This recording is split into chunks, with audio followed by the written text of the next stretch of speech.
जंगबंदी तो नहीं हुई है। नहीं हुई। वन साइडेड डोनाल्ड ट्रंप ने अपने साथ ही मुज़ाकरात किए, शीशे के सामने बैठकर खुद ही उसने कहा जंगबंदी हो गई, एक आकर उसने वो ऐलान क्या था शीशे के सामने बैठकर उन्होंने मुज़ाकरात की बात कर वो इस तरफ खुद थे, सामने भी खुद। ईरान इस पे भी शक रखता है कि ये सिर्फ और सिर्फ तैयारी का मौका अमेरिका ले रहा है और इसराइल ले रहा है। ईरान ने इसकी तस्दीक नहीं की है। इस वक्त देखें ट्रंप की सिचुएशन क्या है। ट्रंप सुपर पावर का प्रेसिडेंट है, उसके बयानात की तस्दीक कौन कर रहा है? दुनिया ईरान की तरफ देख रही है। ये जो मोदी साहब हैं खत्ते में खराबी पैदा करने के अलावा भी कुछ करेंगे, मुझे तो ऐसा नजर नहीं आता। देखिए लोग वहाँ बहुत अच्छे हैं, वो मोदी सरकार से परेशान है। वो कहते हैं कि ये हम पे कहाँ से ये मुसल्लत हो गया, कौन सा वक्त हो कि ये हमारे ऊपर से हटे। अस्सलामुअलैकुम, आई मीडिया के साथ मैं हूँ किरण आफ्ताब। मामला दुनिया भर के किस तरफ जा रहे हैं, हम खास तौर पर आज बात करेंगे ईरान, इसराइल और अमेरिका वॉर की।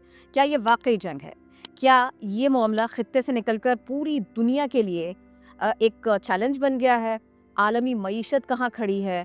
खित्ते की सूरत हाल कहाँ खड़ी है? इन मामलात के ऊपर क्या किया जा सकता है? बेहतरी कहाँ आ सकती है? बहुत कुछ हो सकता है और करंट सिचुएशन ये सबसे ज़्यादा इंपॉर्टेंट है। इसी सब के ऊपर बात करेंगे। हमें इस वक्त जॉइन किया है फ़लस्तीन फाउंडेशन के secretary general Sabir Abu Mariam. Doctor साहब बहुत शुक्रिया, आप हमें वक्त दे रहे हैं। ये फरमाइएगा, पहले ये लगता था कि ईरान, फ़लस्तीन या फिर इसराइल ये एक ख़ित्ता है, ये एक ब्लॉक है, यहाँ पर शोरिश है, कशीदगी है और मामलात बिगड़ रहे हैं। ईरान अपने चैलेंजेस को जैसे भी लेकर के चल रहा था, लेकिन अब ऐसा लगता है कि सब तरफ ईरान है और सब तरफ इसराइल है, दो ब्लॉक से बनते जा रहे हैं। आपको ऐसे लगता है? बिस्मिल्लाहिर्रहमानिर्रहीम। सबसे पहले तो किरण आफ्ताब आपका शुक्रिया, आप आई मीडिया का भी शुक्रिया कि एक बहुत ही अहम मौजू के ऊपर आपने ये प्रोग्राम रखा और ये मुझे मौका दिया है। जहाँ तक आपके सवाल का जो ज़िक्र है, मेरा ख़्याल है कि इसे हमें थोड़ा सा तारीख़ी पस मंज़र में देखना चाहिए। तारीख़ी पस मंज़र हमें बताता है कि सेकंड वर्ल्ड वॉर के बाद 1945 के बाद जब दुनिया 2 ब्लॉक्स में तकसीम हो गई थी, तो उस वक्त तो ये ईरान अमेरिका के साथ था, ये ईरान इसराइल की कॉलोनी था। यही ईरान इसराइल को तेल देता था, यही ईरान जो है वो इसराइल को गैस भी देता था। और इसी ईरान में ईरानी शहरियों की अहमियत इतनी थी कि अगर ईरानी शहरियों का कोई शख्स कत्ल हो जाए, कोई मारा जाए किसी अमरीकी या इसराइली के हाथों, तो उस पर कोई शाह ईरान की तरफ से कोई सज़ा नहीं होती थी। लेकिन अगर अमेरिका या इसराइली किसी शहरी का कुत्ता भी वहाँ पे मारा जाता था किसी ईरानी के हाथ से, तो ईरानी शहरियों को सज़ाएँ दी जाती थी। ये वो ईरान था।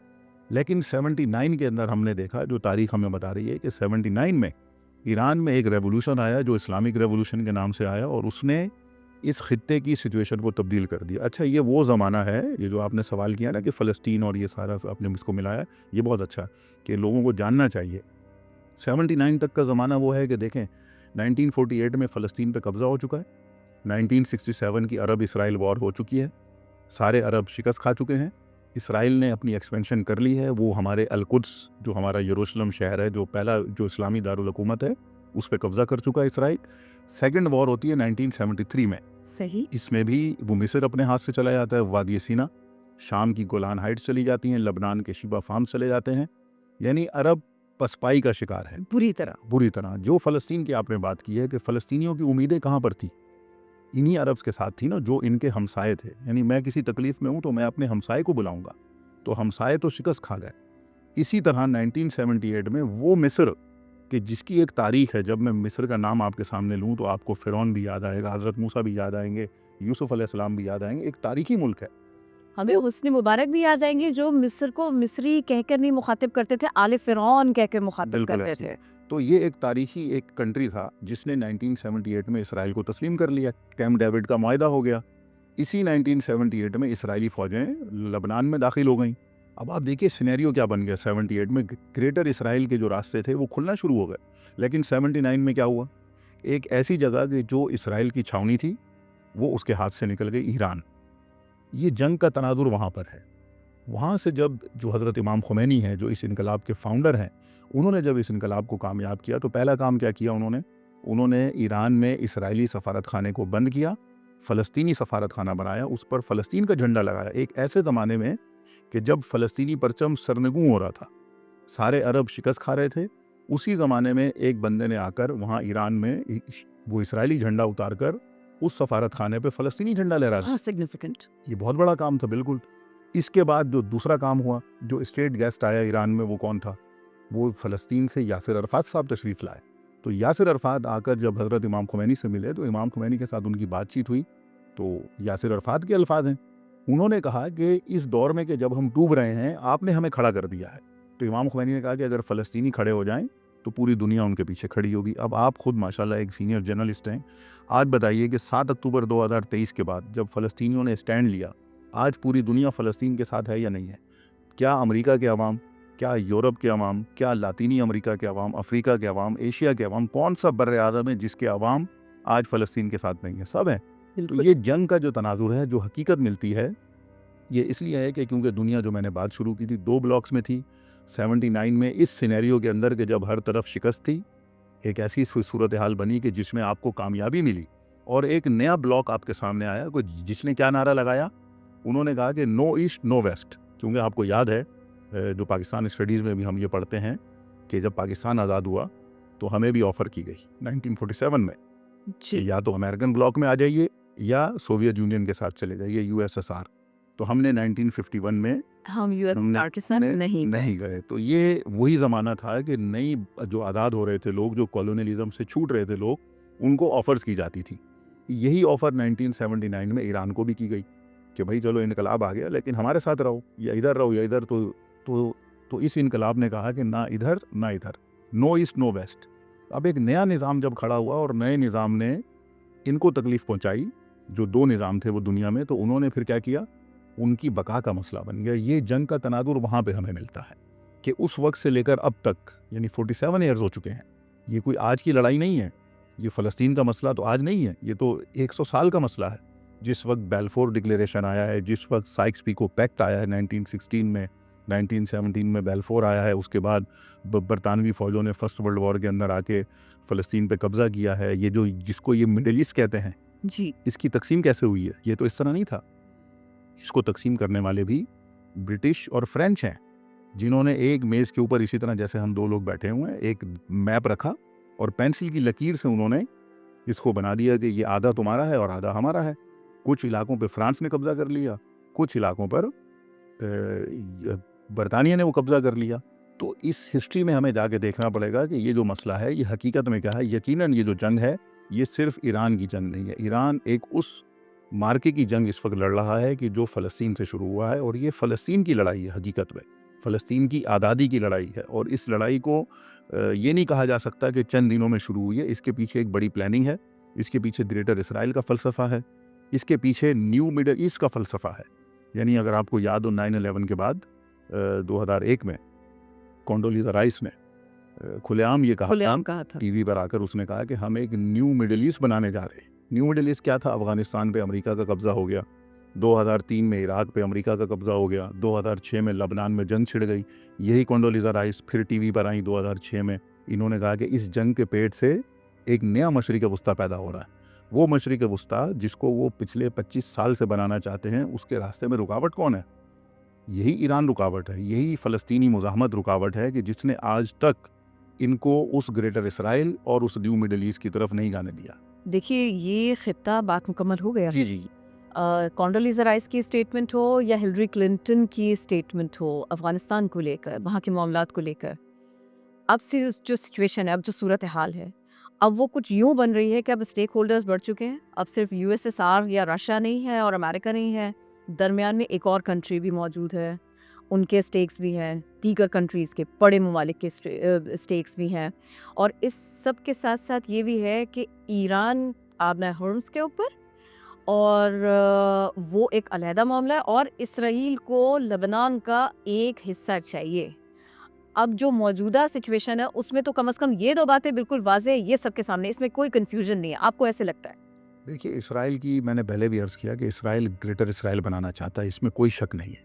शाम के जो 3 टुकड़े आज हुए हैं, एक टुकड़े पर जो अबू मोहम्मद अल जोलानी की हुकूमत है, एक टुकड़े पर टर्किश फोर्सेस का कब्ज़ा है, और एक टुकड़ा जिसे गोलान हाइट्स कहते हैं, वहाँ पर इसराइल का कब्ज़ा है। ऐसे ही है। अमली तौर पर 3 शाम है, एक शाम नहीं बचा है। ये क्या है? देखें, ये एक मैं फिर एक दफ़ा अर्ज़ करूँ कि जो साइक्स-पीको पैक्ट था, उसमें क्या किया गया, एक बड़ी रियासतों को छोटी-छोटी रियासतों में तकसीम किया गया। ऐसे ही। कुवैत बन गया, बहरीन बन गया। अच्छा, इसी तरह पीछे चले जाएँ, कोई इसको नेगेटिव ना ले जो सुनने वाले हैं, मैं थोड़ा सा और बयान कर दूँ। ये जो आज का यूरोप है, जो मैप आप देखती हैं वो यूरोप का, ये यूरोप ऐसा तो नहीं था पहले कभी। ये तो एक बहुत बड़ी एक रोमन एम्पायर थी, बड़े बड़े एम्पायर से बड़ी बड़ी बादशाहतें थी। ये जंगों के नतीजे में बना, आपस की लड़ाइयों के नतीजे में बना। कैथोलिक प्रोटेस्टेंट ये लड़े, कई कई साल इन्होंने जंगें लड़ी, यानी तारीख इनकी भरी पड़ी है। उन जंगों का रिजल्ट ये निकला कि छोटे छोटे मुल्क बनते गए, बाउंड्रीज बनती गई, ये नेशन स्टेट कॉन्सेप्ट सामने आया। तो ये यूरोप आज हमारे सामने इस शक्ल में है। सेम यही काम इन्होंने हमारे जब सल्तनत उस्मानिया को कमज़ोर किया तो उस वक्त भी इन्होंने यही चाल चली कि साइक्स-पीको पैक्ट को पढ़ना चाहिए। जो लोग सुन रहे हैं, हमारा ये प्रोग्राम देख रहे हैं, मैं उन नौजवानों से कहता हूँ कि तहकीक करें, पढ़ें। तो ये 1916 में जो साइक्स-पीको पैक्ट है, इसने क्या किया है, इसने जो हमारा खित्ता है वो एशिया की तकसीम की है। और ये वो ज़माना है कि जब हम भी अंडर कॉलोनी थे, कॉलोनियलिज्म का ज़माना था हमारे ऊपर भी, बरसगीर हिंदुस्तान में भी और बाकी जगहों के ऊपर भी। इस ज़माने में क्या बना कि छोटे छोटे मुल्क बनाए गए। ये छोटे मुल्क क्या कहलाते हैं आज? ये मिडिल ईस्ट कहलाते हैं, ये खलीजी ममालिक कहलाते हैं। अच्छा, फिर इनके दरमियान एक चीज़ और है, इनके दरमियान इख्तलाफात हैं। कहीं इनके दरमियान पानी का मसला है, कहीं इनके दरमियान कौमियत का मसला है, कहीं इनके दरमियान मफादात के मसले हैं। यानी ये किसने ईजाद किए? यानी सऊदी अरब है मिसाल के तौर पर, उसके अरब अमारात के साथ इख्तलाफ, मिसाल के तौर पर कतर है, उसके बहरीन के, ये एक मिसाल है। सही। ये इस तरह के इख्तलाफात ईजाद किए गए ताकि ये छोटे छोटे मुल्क हमारे मोहताज रहें, इनकी अपनी फ़ौजें ना हो, इनका अपना डिफेंस ना हो, इनकी अपनी कोई इंटेग्रिटी ना हो। तो ये क्या करेंगे हम इनको दूर से बैठकर अच्छे तरीके से कंट्रोल करेंगे। ये फ़िलॉसफी थी। आज क्या है? आज इन 26 मशरिक़ वस्ता के मुल्कों को मल्टीप्लाई बाय 3 करना चाहते हैं, शाम को 3 टुकड़ों में तोड़ना चाहते हैं। जब ये दाइश आई तो दाइश का टारगेट क्या था? शाम को 3 टुकड़ों में तोड़ना था, इराक को भी 3 टुकड़ों में तोड़ना था।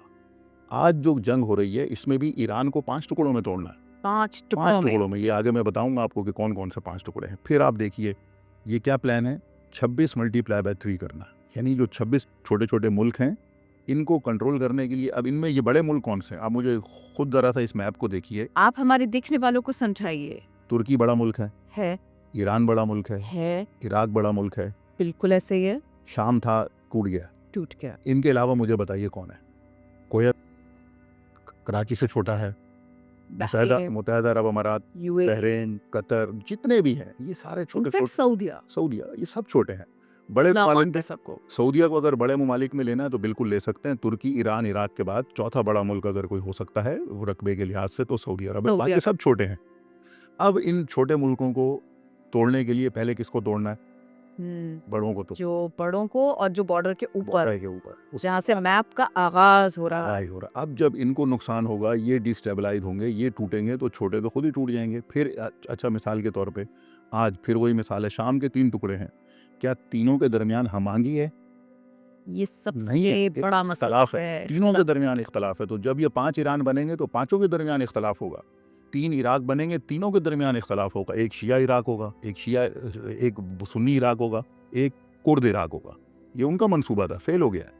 ईरान के बारे में भी एक ईरान उन्होंने अज़रबैजान की तरफ बनाना है, एक ईरान जो इराक के साथ कुर्दों का बॉर्डर है वहाँ पे उन्होंने बनाने का, ये अभी ट्रंप का मंसूबा है इसी जंग में। तीसरा ईरान जो है उन्होंने तुर्की के बॉर्डर पे बनाना, वहाँ से तोड़ना है। चौथा पाकिस्तान के बॉर्डर पे बनाना है, ये बलूचिस्तान वाला इलाका है। पाँचवा ईरान, ये तेहरान है जो दारुल हुकूमत है। अच्छा, अब ये 5 खुदा न खास्ता बन जाए, आपको लगता है ये पाँचों आपस में रह पाएंगे? क्लैश ही होगा। ये उनके फ़ायदे में है, वो इसके ऊपर काम कर रहे हैं। वो चाहते हैं कि जितना छोटा छोटा टुकड़ों में हम तोड़ेंगे उतना दूर से बैठकर अच्छे तरीके से इन्हें कंट्रोल करेंगे। हम अपनी फ़ौजें क्यों लाएं? हम अपनी चीज़ें यहाँ पे ला के क्यों सर्व करें? हम दूर से बैठ के कंट्रोल करें। इस वक्त एक नया साइक्स-पीको दुनिया को फेस करना पड़ रहा है, वो इस जंग का बुनियादी मकसद है। कुछ सालों से, कुछ अरसे से ये लगने लगा था कि जो जंग है उसके तकाजे बिल्कुल बदल चुके हैं। अब साइबर वॉर हुआ करेगी, अब ट्वीट्स हुआ करेंगे, AI जनरेटेड वीडियोस हुआ करेंगे, और वो इस सब में भी हो रहा है। बिल्कुल। ईरान और इसराइल के दरमियान भी, अमेरिका और इसराइल ईरान के दरमियान भी। लेकिन उस सब को ट्रिम करते हुए ऐसा लगा कि ईरान बिल्कुल बेसिक के ऊपर गया। बिल्कुल 300-400 साल पुरानी जो एक जंगी हिकमत अमली होती है, दुश्मन को सरप्राइज करना, पहले से तैयारी रखना, पेशकदमी के अपने फॉर्मूले अपने हिसाब से सेट करना। आपको लगता है कि बिल्कुल बेसिक्स पे रहते हुए ईरान फतह चाहता है या अपने मामलात की सहूलत चाहता है? ईरान को कहाँ खड़ा देख रहे हैं आप? सिर्फ और सिर्फ परेशानी के अलावा भी बताइए हमें। देखिए, ईरान तो कभी परेशान नहीं हुआ है। आप भी गई होंगी ईरान, बहुत से लोग जाते हैं वहाँ पर, उन्होंने देखा है उनका इंफ्रास्ट्रक्चर बहुत से मुल्कों से बहुत अच्छा है, सॉल्यूशंस के साथ आते हो। हर चीज़ है उनकी, टेक्नोलॉजी में वो बहुत आगे, उनका साइंटिस्ट यानी मेरी और आपकी एज से भी छोटा, उनकी जो एज के लोग हैं वो साइंटिस्ट हैं, वो काम कर रहे हैं वहाँ पे फील्ड में, हमने देखा है। दुनिया का सबसे सस्ता ड्रोन बना लिया और अमेरिका को पछाड़ आप दिया। देखिए, तो ये सारी चीज़ें, इसका मतलब कि वो तरक्की की सलाहियत भी रखते हैं और काबिलियत भी रखते हैं। लेकिन ये जो सैंक्शंस है, इन सैंक्शंस के बावजूद भी अगर उन्होंने इतना कुछ कर लिया है कि आज 28 दिन तक, आज 28-29 दिन हो गए, जी। वो अपना डिफेंस कर रहे हैं, और ये यकीन जानिए कोई और मुल्क होता तो क्या असर होता, शायद वो अमेरिका से वो डील कर लेता या इस जंग में शिकस्त खा जाता। लेकिन ये ईरान की ये काबिलियत ये बता रही है कि इतनी सैंक्शंस के बाद 47 ईयर्स की 3200 सैंक्शन है, मैं आपको बताऊं, दुनिया के किसी मुल्क के ऊपर इतनी सैंक्शन नहीं है, ये सबसे ज़्यादा सैंक्शन है। इसके बावजूद अगर वो अपना दिफा कर रहे हैं, खड़े हुए हैं, इसका मतलब कि उन्हें कोई डील अमेरिका से नहीं चाहिए, उनकी तवक्कुआत अमेरिका के साथ नहीं है, उनकी तवक्कुआत मगरबी दुनिया के साथ नहीं है। वो क्या कह रहे हैं, जो उनके ख़ातमुल अंबिया, जो ब्रिगेड के जो उनके फ़ौजी तर्जुमान हैं, जैसे हमारे जो ISPR हैं फ़ौजी जो तर्जुमान, आयतुल्ला है और जो तो उनके आप पास, समझ लें, जी जी बिल्कुल जो आप उनके एक समझ लें कि जो फ़ौजी तर्जुमान हैं, जी। उन्होंने जो कल बयान दिया है वो कितना प्यारा है। उन्होंने कहा, आइए मुसलमान भाइयों, हम सारे मिलकर ताउन के साथ आगे बढ़ते हैं। ताउन क्या है, ईरान के पास जो टेक्नोलॉजी है, जो ईरान के पास सलाहियतें हैं, उससे सऊदी अरब फ़ायदा उठाए। सऊदी अरब के पास जो टेक्नोलॉजी है, जो सलाहियतें हैं, जो वसाइल हैं, उससे ईरान, कतर, बहरीन, कुवैत सारे फ़ायदा उठाएं।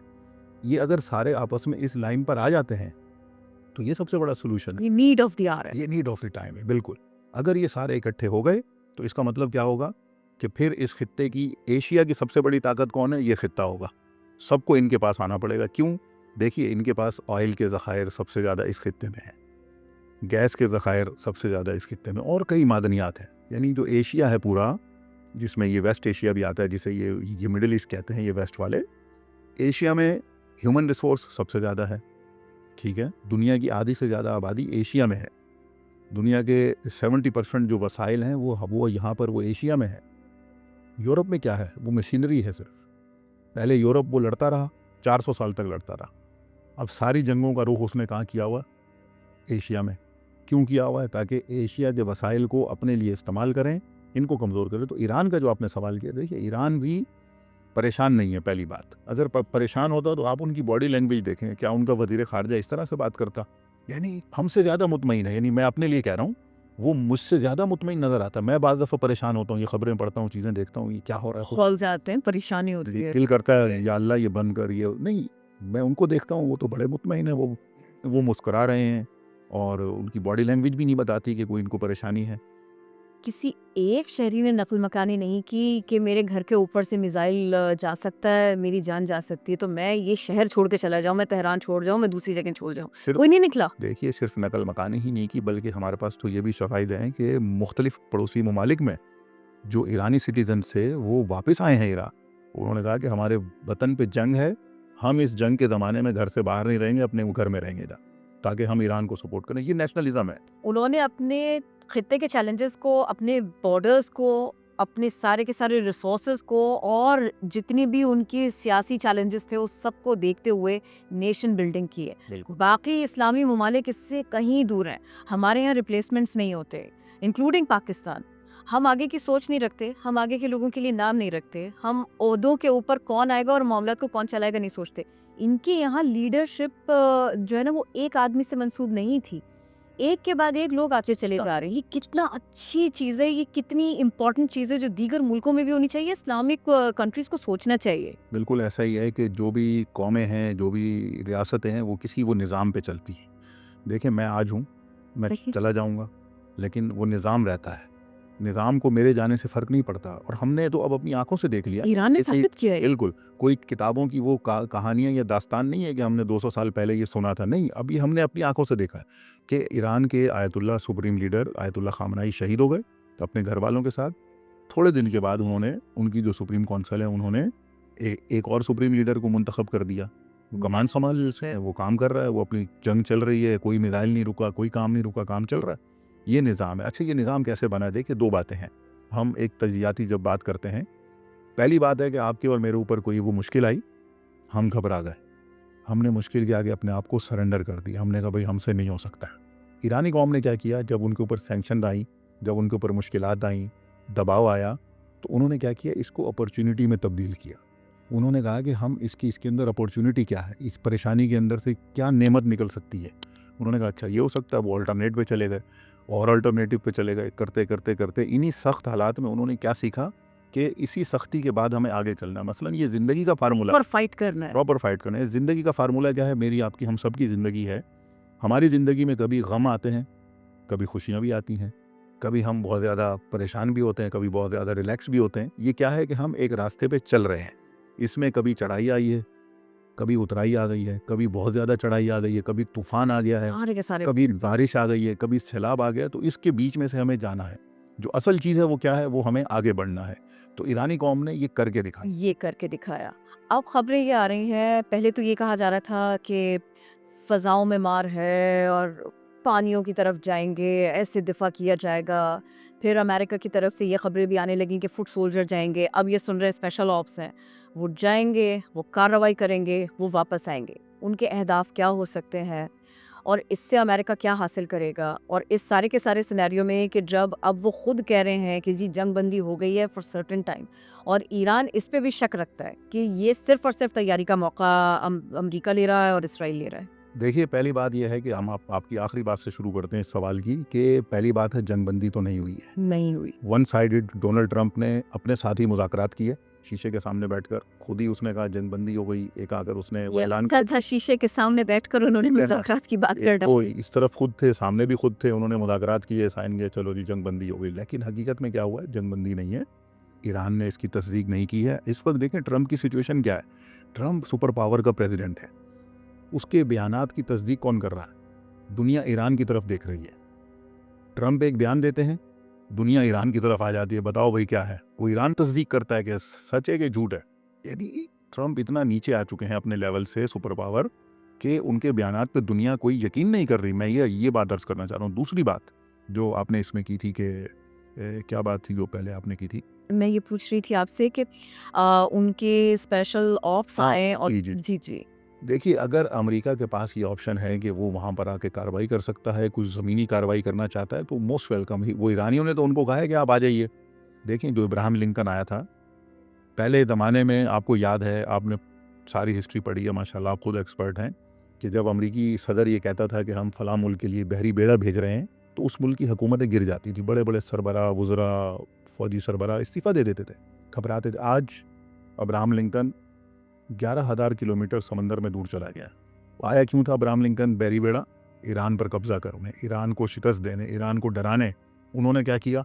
चंद मिसाइल, चंद ड्रोन के साथ उसका वो हशर किया कि अब वो आउट ऑफ सर्विस है। ट्रंप मेंटेनेंस पे लगा। मेंटेनेंस पे लगा हुआ है। यानी ट्रंप जैसा बंदा भी अब उस बात का एतराफ़ कर रहा है कि हाँ भाई, हमारा अब्राहम लिंकन परेशान है। इसी तरह उन्होंने नया बहरी बेड़ा भेजा, जॉर्ज बुश। वो जब आ रहा था तो ईरान ने कहा कि इसका भी वही हाल करेंगे। वो इस वक्त मेडिटेरेनियन सी में रुका हुआ, वो आगे नहीं बढ़ रहा। वो आगे नहीं बढ़ रहा, जिराल्ड फोर्ड, उसको इतना मारा है ईरानियों ने कि वो भी नाकारा हो चुका है। दूसरा तो फिफ्थ, फोल्ड करके वापस भेज रहे उसको हैं। भी वापस भेजना है। फिफ्थ फ्लीट जो खड़ा हुआ है, बहरेन का फिफ्थ फ्लीट की इंपॉर्टेंस ये है, जो लोग समझते हैं कि ये फिफ्थ फ्लीट बहरेन में समंदरी इलाकों में अमेरिका के लिए वो नेवल हेडक्वार्टर का काम करता है, कि ज़ेरे समंदर पानी आबदोज़ों के लिए और इसी तरह हवा में उड़ने वाले जहाज़ों के लिए ये क्या करता है, रडार सिस्टम है, डिफेंस सिस्टम है, इंफॉर्मेशन देता है, उनकी हेल्प करता है, रिफ्यूलिंग करता है। ये बहुत बड़ा हेडक्वार्टर है फिफ्थ फ्लीट का। जो थर्ड जो रडार सिस्टम है, ईरान ने उसे नाकारा कर दिया, पहले दर्जे में किया, पहले मरहले में तो कर दिया। अब अगर जो अमेरिकन गवर्नमेंट ये समझती है, या डोनाल्ड ट्रंप साहब ये समझते हैं कि वो कोई अपनी स्पेशल फोर्सेस भेजेंगे, डेल्टा फोर्सेस, तो वो भेज के देख। ये वेनेजुएला नहीं है कि जहाँ पर आप किसी मुंतखब सदर को किडनैप करेंगे और ले जाकर अमेरिका में कैद करेंगे। ये 2 ईरान दिन है। में आगाज में ही ईरान ने बता दिया जी, था ये। ईरान के सुप्रीम लीडर को जब ये ऑफर हुई थी, आपने अगर शायद वो स्टोरी पढ़ी है, जिसमें शहीद अली लारीजानी ने उनको जाकर एक दिन पहले मिलकर कहा कि अमेरिका का ये प्लान है कि वो इस दफ़ा दबाव नहीं बल्कि हमें कत्ल करना चाहता है। तो आयतुल्ला खामनाई ने उसे कहा कि मैं एक ऐसा कमांडर हूँ कि मैं मौत से डर जाऊँ। मेरी फ़ौज को मैं कहूँ कि मैदान में लड़ो और तुम मुझे ले जाकर वो बंकरों में छुपा दो, मैं छुप नहीं सकता। मैं अपने घर में रहूँगा और यहीं पे शहीद हो जाऊँगा। तो ये एक ऐसी कौम से लड़ रहा है अमेरिका कि जहाँ पर शहादत के बाद एक नई दुनिया में चले जाते हैं लोग। उनका ये कॉन्सेप्ट है, यानी बतौर मुसलमान ये हमारा भी कॉन्सेप्ट है कि मौत के बाद एक नई दुनिया है। बिल्कुल ऐसे अब वो डेल्टा फोर्स लाएं या कोई स्पेशल ऑपरेशन करें, वो मुझे नहीं लगता कि हम जो जो जो इस वक्त जो अमेरिकन हैं वो इस पोजीशन में है कि कोई ऐसी काम करे। हाँ, अलबत्ता ये है कि उनका गम और गुस्सा बहुत है, वो कोई भी ख़तरनाक काम अंजाम दे सकते हैं, वो काबिल एतमाद वो नहीं है। ये बाइद नहीं है कि वो कोई भी ख़तरनाक काम अंजाम दे, कुछ भी करें, वो ये है कि वो करेंगे। ये कहा जा रहा है कि ये जो 2 शहादतें हैं, आयतुल्लाह ख़ामनाई की और अली लारिजानी की, ये अमेरिका ने ख़ुद को नुकसान पहुंचाया, क्योंकि ये 2 शख्सियात ऐसी थीं कि जो मामलात को पॉलिटिकली देखती और दरमियान का रास्ता निकालने के लिए कम से कम आमादा होती। अब जो हालात अमेरिका ने ख़ुद अपने लिए बना लिए, इसराइल के कहे पे बना लिए, लेकिन जो हालात उन्होंने अपने लिए बनाए उसमें इनकी एब्सेंस को बाकायदा महसूस करेगा ख़ुद अमेरिका और आलमी अमन भी, ऐसा कहा जाता है।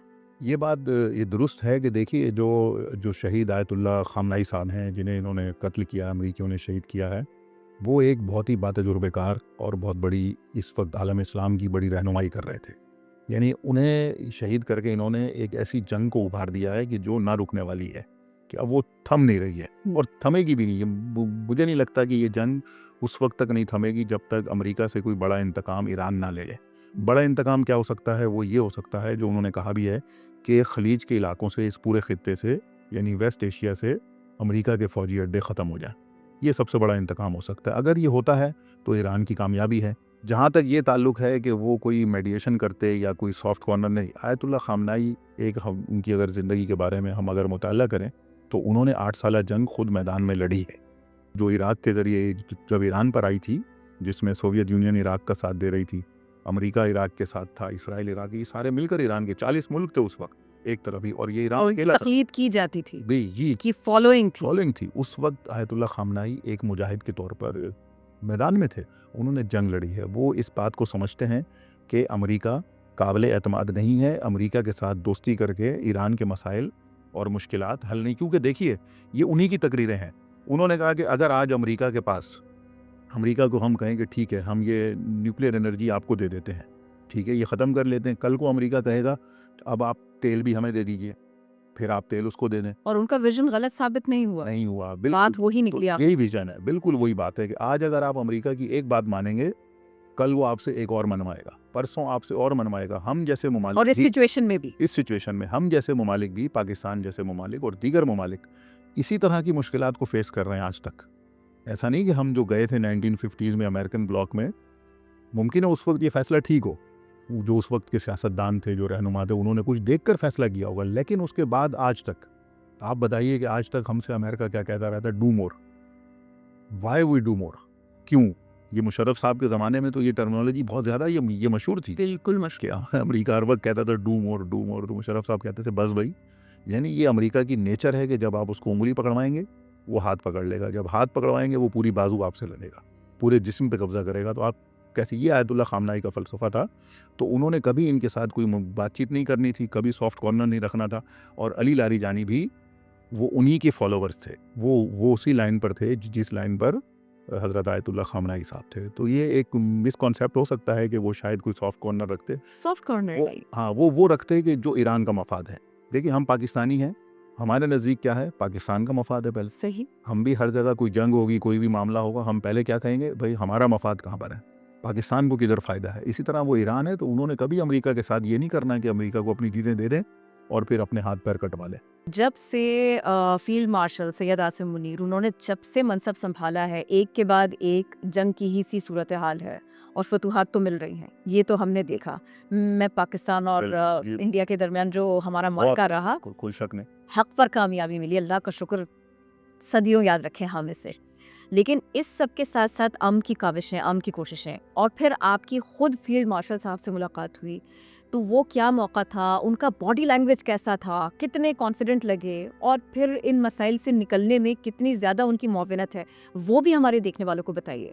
देखिए, मैं आपको बताऊं कि ये जो मुलाकात हमारी हुई एक हफ़्ता पहले, पाकिस्तान के कुछ जय्यद उलमा कराम को उन्होंने इनवाइट किया था, और मेरी भी खुशकिस्मती है कि मुझे भी उन्होंने अपने वहाँ पे, यानी वो बड़े उलमा कराम के साथ वो मुझे भी दावत थी और मैं भी वहाँ पे गया। ये मुलाकात आर्मी हाउस के अंदर हुई और बहुत ही खुशगवार और अच्छे माहौल के अंदर हुई, और उनकी जो बॉडी लैंग्वेज थी वो भी बहुत पॉजिटिव थी। जो बुनियादी चीज़ जो सामने आई, देखें, उन्होंने इत्तेहाद को फ़रोग़ देने की, जो अभी हमने बात की है इत्तेहाद की, उन्होंने कहा कि पाकिस्तान इत्तेहाद का ख्वाह है। पाकिस्तान किसी भी जंग में किसी के खिलाफ जाने को तरजीह नहीं नहीं देता। ये जो चे में गोइयाँ हो रही हैं, कोई इधर से उठता है कोई उधर से उठता है कि पाकिस्तान ये कर रहा है, पाकिस्तान उधर जा रहा है, पर नहीं, उन्होंने कहा पाकिस्तान की एक वादे लाइन है, कायद-ए-आज़म की जो बुनियादी पॉलिसी है, हम उसी के साथ हैं कि हम किसी भी जंग का किसी के खिलाफ हिस्सा नहीं बनेंगे। हर तरफ हमारे मुसलमान भाई हैं, हमने इनको जोड़ना है। इसके लिए उलमा भी अपना किरदार अदा करें, इसके लिए दानिशवर अपना किरदार अदा करें, इसके लिए सियासतदान अपना किरदार अदा करें। ये सारी बातें यानी बुनियादी नुकात जो बात हुई दहशतगर्दी के ख़िलाफ़, हम सबको वो मुश्तरका कोशिशें करनी चाहिए जो अपने अपने प्लेटफॉर्म पे कर सकते हैं कि पाकिस्तान को कई सालों से दहशतगर्दी का सामना है। हमारे विपरीत का सामना है कितनी ऐसे। कीमती जानें हमारी पाकिस्तान की, कितना कीमती सरमाया, चाहे वो फौजी हों या ना हों, फौजी जवान हों, पुलिस हो, सिटीजन आम हों, आदमी, जर्नलिस्ट स्कूल हो, के आम आदमी, बच्चे हों। स्कूल के बच्चे हों, देखिए सारे मारे गए इसमें, सब शहीद हुए हैं। तो दहशतगर्दी से वो निपटने के लिए उन्होंने अपनी बातें जो कारकर्दगी थी वो भी बताई। उन्होंने कहा कि हम इसके ऊपर मुसलसल काम में लगे हुए हैं और इससे पीछे नहीं हटेंगे। और जहाँ तक ये इंटरनेशनल जो क्राइसिस आ रहा है, जो ईरान वाला, और ये इस पे बड़ी खूबसूरत बातें की उन्होंने कहा कि देखें पाकिस्तान नहीं चाहता कि ईरान कमज़ोर हो, कि उनके वर्ड्स हैं। उन्होंने कहा कि पाकिस्तान ईरान को गिरने नहीं देगा, पाकिस्तान ईरान के साथ है, लेकिन हम सबको ये बता देना चाहते हैं कि कोई अगर प्रोपेगेंडा करके ये समझता है कि हम किसी के ख़िलाफ़ है, नहीं, हमारा सऊदीया के साथ भी हमारा मुआहिदा है, हमारी दोस्ती है, हमारा भाईचारा है, हमारा वो मरकज़ है इस्लाम का, ठीक है। इसी तरह वो ईरान हमारा पड़ोसी है, बरादर इस्लामी मुल्क है, हमारी दोनों से कोई लड़ाई नहीं है। जो उनकी बातों का मफ़हूम है वो इस तरह से था। तो इसने बड़ी तक़वियत दी है।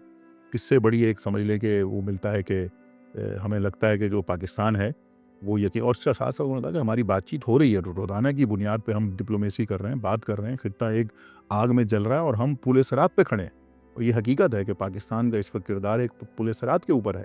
तो इस पुल सिरात से गुजारने के लिए अवाम, फ़ौज और हुकूमत, तीनों का साथ होना बहुत ज़रूरी है। इकट्ठा होना बहुत ज़रूरी है। अगर ये तीनों इकट्ठे नहीं है, अवाम, फ़ौज, हुकूमत, अगर फ़ौज हुकूमत एक है, अवाम अलग है, नहीं होगा। तीनों को एक होना पड़ेगा।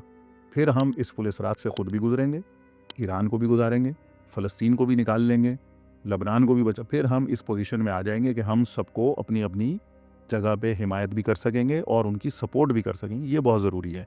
तो यहाँ एक नुक्ता मैं और भी कह दूँ आपके जी। इसके तवस्सुल से, कि मैं इस चीज़ का बहुत मुखालिफ हूँ कि जो पाकिस्तान के अंदर एक प्री प्लान कई सालों से, देखिए मैं 7-8 साल से मैं ज़ाहिर स्टूडेंट हूँ और यूनिवर्सिटी में पढ़ाता हूँ, खुद भी पढ़ता हूँ, रिसर्च करता रहता हूँ। तो कॉग्निटिव वॉर जो है वो बहुत ज़्यादा इस वक्त हमें उसका फेस करना पड़ रहा है। कर रहा तो जी। उसमें क्या है, झूठी खबरें, अफवाहें, खुद से बनाई हुई फैब्रिकेटेड चीज़ें, उसको क्या किया जा रहा है, एक ताकतवर फ़ौज के ख़िलाफ़ इस्तेमाल किया जा रहा है।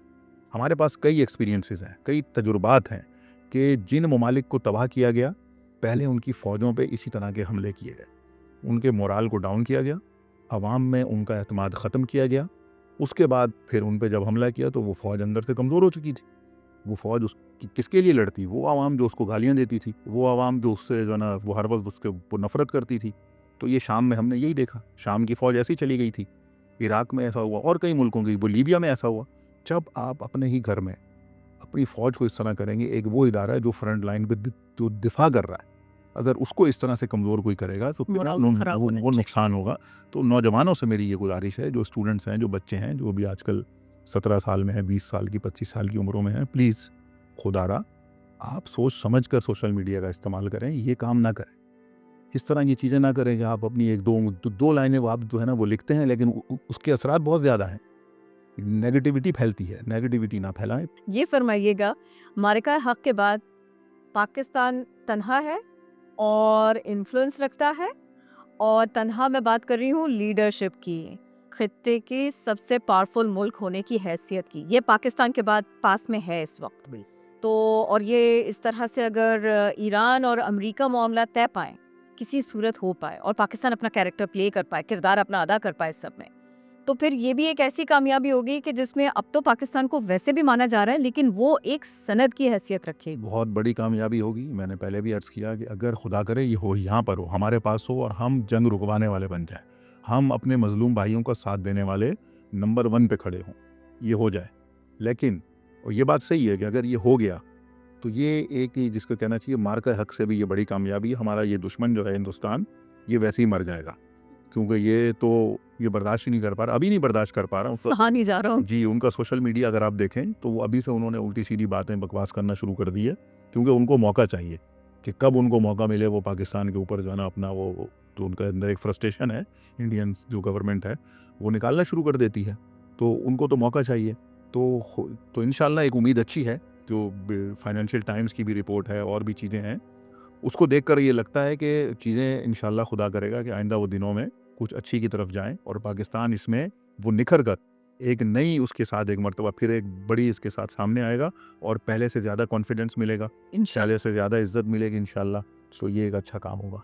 अच्छा, वो अब चूँकि आपने भारत का ज़िक्र कर दिया, तो ये फ़रमाइएगा कि ये जो मोदी साहब हैं, धुरंधर टाइप चीज़ें बनाने के अलावा भी कुछ करेंगे? खित्ते में खराबी पैदा करने के अलावा भी कुछ करेंगे? मुझे तो ऐसा नज़र नहीं आता। देखिए जो इंडियन जो इस वक्त जो जो जो आइडियोलॉजी है, ये जो है जो हिंदुत्व आरएसएस की जो इसकी जो फ़िक्र है, जो नज़रियात हैं, हमें इसे समझना चाहिए। वो हिंदुइज़्म के ऊपर काम कर रहे हैं। उनके नज़दीक तो वो कहते हैं कि इस्लाम तो है ही नहीं कोई चीज़, तो वहाँ भी मुसलमानों का बुरा हाल कर रहे हैं। पाकिस्तान को भी इसी नज़र से देखते हैं वो। पाकिस्तान को बतौर कोई वो रियासत या पाकिस्तान नहीं, वो कहते हैं ये मुसलमानों का मुल्क है। वो कहते हैं कि अब इनको मुसलमानों को हमने ख़त्म करना है, इनको नीचा दिखाना है, इनको कमज़ोर करना है। तो वो हर गिरी हुई हरकत करते हैं, हर गिरा हुआ काम करते हैं कि जिससे वो उनकी ये कोशिश होती है कि वो पाकिस्तान को नुकसान पहुँचाएँ। चाहे वो मूवीज़ बनाएँ, चाहे वो ड्रामाज़ बनाएँ, चाहे वो सॉन्ग्स कुछ भी करें। और अब जब से उनका राफेल हमने गिरा दिया तो अब थोड़ा उनको बिल्कुल फ़ेल कर दिया। हाँ, शर्म आ गई है कि भई अभी सारी चीज़ें इन पे नहीं डालो, लेकिन वो अपनी हरकतों से बाज़ नहीं आएँगे। देखें, वो जिस मूवी की तरफ भी आप इशारा कर रही हैं, उसने क्या किया? पैसा कमाया है ना। सरमायादारानी का ये टूल है। लोग क्या देखना चाहते हैं? लोग भी यही झूठ और गलत और ये अफ़वाहें देखना चाहते हैं, ये गलत चीज़ें, तो उन्होंने वो बना के दिखा दी है लोगों को। मज़े की बात है मान पाकिस्तान लो लेकर। हाँ, ये सच था था। उनके हिसाब से। सब झूठ, झूठ, झूठ सब खेल जाओ। बस तो ये इनका गेम है और वो उसमें तनकीद वैसे उनके यहाँ भी हो रही है। झूठ तो उनके यहाँ भी झूठ ही कहा जा रहा है। बिल्कुल जो बाशऊर लोग हैं वहाँ पर, ऐसा नहीं कि सारे हिंदुस्तानी लोग जो हैं खुदा न खास्ता, देखें लोग वहाँ बहुत अच्छे हैं। वो मोदी सरकार से परेशान है। वो कहते हैं कि ये हम पे कहाँ से ये मुसल्लत हो गया, कौन सा वक्त हो कि ये हमारे ऊपर से हटे। यानी हिंदुस्तानी लोग परेशान हैं, चाहे हिंदू हो या मुसलमान हो। तो ये इस वक्त यानी बदकिस्मती ये है कि एक ऐसी हुकूमत है हमारे हिंदुस्तानी लोगों के ऊपर कि जो उनकी नुमाइंदगी नहीं करती नहीं करती। और उनके ऊपर एक अदाब है एक तरीके से। वहाँ भी आज़ादी की तहरीकें चल रही हैं। चल रही है बिल्कुल। लोगों को मोदी से भी छुटकारा चाहिए। बिल्कुल लोगों को सेक्युलरिज्म के नाम पर जो वो एक बिल्कुल आरएसएस की सोच को लेके चल रहे हैं, उससे भी छुटकारा चाहिए। बिल्कुल ऐसे ही।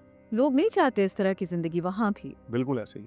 और आप अगले 6 महीने दुनिया भर के लिए क्या देख रहे हैं? लोग तो बहुत सारी बातें कर रहे हैं, जंग होती रहेगी, मामलात ख़राब होते रहेंगे। आपको अगले 6 महीने आलमी अमन के लिए कैसे दिखाई देता है? देखिए आलमी अमन तो उसी वक्त ही कायम होगा कि जब ये बड़ी ताकतें जिन्होंने अपने साथ सुपर पावर लिख रखा है, जो अपने आप को दुनिया में अमन का चैंपियन करार देते हैं, जो कहते हैं कि हम अमन कायम, देखिए कल रात भी मैंने जो हवाला दिया, ट्रंप की प्रेस सेक्रेटरी कह रही है कि ट्रंप अमन के ख्वाह हैं। आप मुझे बताइए कि क्या अमन ऐसा होता है? किसी के घर में जाके बमबारी करो, किसी को कत्ल कर दो, किसी भी लोगों को 160 छोटी बच्चियों को मार दिया ईरान के स्कूल में। ये क्या अमन का कोई मानने वा इससे आगाज़ किया था उन्होंने। बिल्कुल। तो अमन तो तभी हो सकेगा कि जब ये जो बड़ी ताकतों को कोई लगाम दे। ये लगाम ये ईरान ने शुरू किया है, ये काम शुरू किया, ये अल्लाह करे कामयाब हो जाए और ये इंशाल्लाह कामयाब होंगे। फ़िलहाल तो जो सिचुएशन है, जो इस वक्त जो मैं उन खबरों की बुनियाद पे बात कर रहा हूँ कि जो इस वक्त आज के दिन तक हैं, मुझे लगता है कि 2-3 महीने तो सिचुएशन टफ़ है। टफ है। ये और हमें भी तैयार रहना चाहिए कि ये असरात हमारे ऊपर भी आएँगे। एक ऑयल क्राइसिस आएगा, फ्यूल क्राइसिस हैं, गैस क्राइसिस हैं और कई चीज़ें आ सकती हैं। तो ये हमें इसको फेस करना पड़ेगा क्योंकि ये हमारे बिल्कुल साथ जंग हो रही है। ऐसा नहीं है कि ये कोई 4 मुल्क छोड़ के हो रही है। जहाँ पर 6 मुल्कों को छोड़ के हो रही है, वो भी मुतासिर हो रहे हैं। वो भी मुतासिर हो साउथ रहे हैं। कोरिया जैसा मुल्क जिसने 30 साल में पेट्रोल की प्राइसेस को ना नीचे किया ना ऊपर किया, अब उसको बढ़ाना पड़ेगी। इसका मतलब कि वो मुतासिर हो रहा है, वो अमेरिकन ब्लॉक में है वो भी। तो ये हमें इसके लिए ज़हनी तौर पर तैयार रहना चाहिए। हुकूमत यकीनन इन चीज़ों को देख रही होगी और अवामी तौर पर भी हमारी ज़िम्मेदारी है कि हम तहम्मुल के साथ, सब्र के साथ इन वाक़यात के ऊपर अपना रिएक्शन करें। ये ना हो कि हम इधर ही बाहर निकल आएँ, अपने ही जो है ना यहाँ पर एक जो क्या कहना चाहिए कि वो यहाँ पे अनार्की फैला दें। ऐसा नहीं ये करना हाँ, चाहिए। ये नहीं। थोड़ा सेंसिबली चलें। सब्र के साथ हमें इन चीज़ों को देखना है और सही साइड पे खड़े होना है कि सही साइड क्या है। हुँ। और आपको लगता है किस तरह की सहाफ़त आप देख रहे हैं मजमूई तौर से पाकिस्तान की सहाफ़त और दीगर मामलात सहाफ़ती सतह पर? आपको लगता है सही जर्नलिज़्म कहीं तो हो रही है या बिल्कुल कहीं नहीं हो रही? देखिए अब सहाफ़त का भी जो मुस्तकबिल है या उसकी जो मौजूदा सूरत हाल है वो इसी तरह से रह गई है कि अब सोशल मीडिया ने उसको रिप्लेस कर दिया है। अब जो प्राइमरी सोर्स है न्यूज़ का वो भी अब बड़े से बड़े सहाफ़ी को भी यहाँ पे आना पड़ता है, सोशल मीडिया पे आना पड़ता है। और जो पैमाने बदल रहे हैं। पैमाने बदल रहे हैं। और फिर ये था कि एक ज़माने में जो आप जैसे जो जो पुराने अरसे से जो काम करते चले आ रहे हैं, सीनियर जो जर्नलिस्ट हैं और भी हैं काफ़ी सारे, इस्लामाबाद में हैं, लाहौर में हैं, यहाँ कराची में हैं, जो पुराने लोग हैं जिन्होंने 10-15, 20-20 साल से इस फील्ड के साथ जो मुंसलिक हैं, उनकी बात और है। लेकिन जो नए आए थे उनके लिए मुश्किलात बन गई है कि अब ये काम करना भी थोड़ा सा मुश्किल है। लेकिन सहाफ़त की जो बुनियादी ज़िम्मेदारियाँ हैं कि हक़ाइक़ को बयान करना, हक़ाइक़ को बयान वो करना। पहली अगर है, वो अगर अब अव्वल कोई है। हाँ, अब वो सहाफ़ी खुद अपने आप से पूछे, मैं किसी की तनकीद नहीं करता, वो खुद अपने आप से पूछे कि आया वो इस वजीफ़े को, इस ज़िम्मेदारी को फिर उसी तरह से अदा करता है, आया हक़ाइक़ ही बयान करता है, या उसके अंदर कोई अपना ट्विस्ट डालता है, या उसके अंदर कोई मैनिपुलेशन करता है।